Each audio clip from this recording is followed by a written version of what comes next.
Here is a question. Are autism and anxiety linked?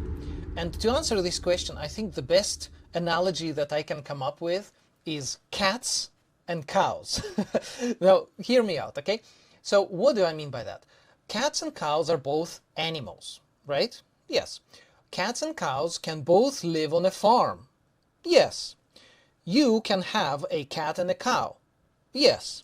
Some people don't have cows, but they have cats. Some people have cats, but they don't have cows. This is the way I think anxiety and autism are related and linked. You can have autism and you can have anxiety at the same time, or you can have one of those.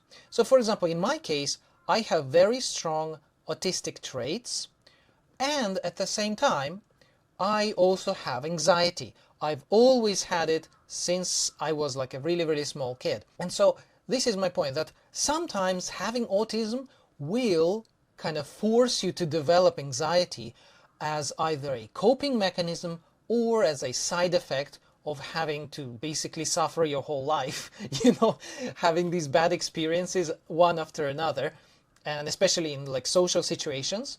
Of course you will have anxiety and you will have uncertainty, and especially if you have autism, you are very sensitive to uncertainty, and so then you will develop anxiety.